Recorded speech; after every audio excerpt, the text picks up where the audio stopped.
Tu sais, ce moment gênant où tout le monde regarde ailleurs pour ne pas s'impliquer. Ça arrive souvent dans les grandes villes, par exemple, où tout le monde se cache derrière l'anonymat pour ne pas aider son prochain. Eh bien, vois-tu, Ebed-Mélec, lui, aurait pu faire pareil.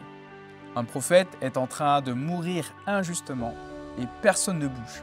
Mais lui, il croit que Dieu est du côté de la vérité, même si ça pourrait lui coûter très cher.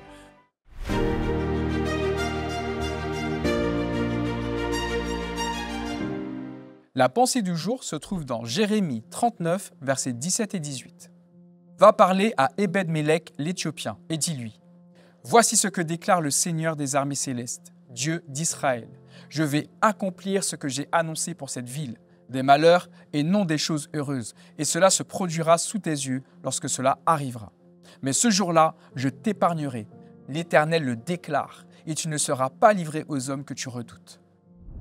Salut, c'est Stéphane, et j'espère que tu vas bien grâce à Dieu. Nous continuons cette semaine avec les promesses du Seigneur qui s'accomplissent, et nous travaillons aujourd'hui à l'époque de Jérémie. Nous sommes à Jérusalem, peu avant la chute de la ville, et le prophète Jérémie annonce sa destruction imminente à cause des péchés du peuple. Résultat, les chefs le font jeter dans une citerne boueuse, sans eau, pour qu'il y meure lentement. Tout le monde sait ce qui se passe, mais personne ne fait rien, sauf un homme, Ebed-Mélec, qui est un Éthiopien, un serviteur du roi et un étranger. Et pourtant, c'est lui qui ose interpeller le roi Sédécias pour sauver Jérémie. Il obtient l'autorisation de sortir le prophète de la fosse et il le fait avec compassion. Il va lui jeter des chiffons pour ne pas que Jérémie se blesse au moment où son corps malade est remonté de la citerne. Il agit par foi, avec courage, sans chercher son intérêt. Il n'a aucune promesse particulière pour lui-même et pourtant, Dieu le voit. Plus tard, Dieu lui enverra même un message personnel. « Je te délivrerai parce que tu as mis ta confiance en moi, dit le Seigneur. » Ebed-Mélec nous montre donc qu'on peut croire dans les promesses de Dieu, même quand elles ne semblent pas nous concerner directement. Il n'a pas reçu de paroles prophétiques personnelles, n'a a priori vu aucun miracle spectaculaire, ni aucune vision céleste. Mais il connaissait suffisamment le caractère de Dieu pour reconnaître ce qui est juste. Il a vu Jérémie, un homme âgé, innocent, abandonné dans une citerne pour y mourir. Et il a compris que garder le silence, c'était trahir ce qu'il savait du cœur de Dieu.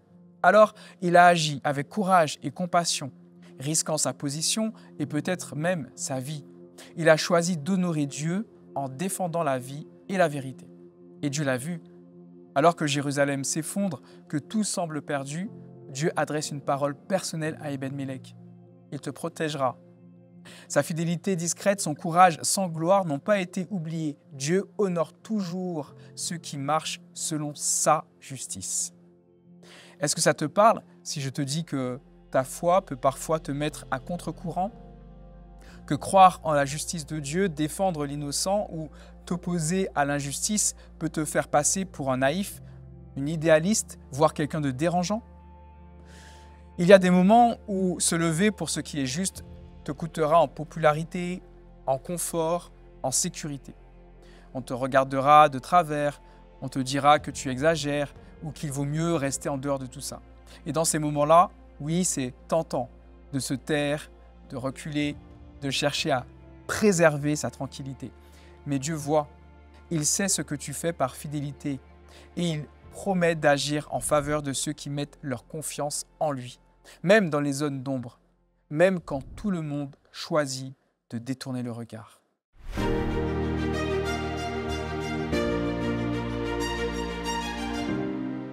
Aujourd'hui, sois attentif à une situation où tu pourrais être amené à défendre quelqu'un ou encourager une personne en difficulté ou prendre position pour la vérité.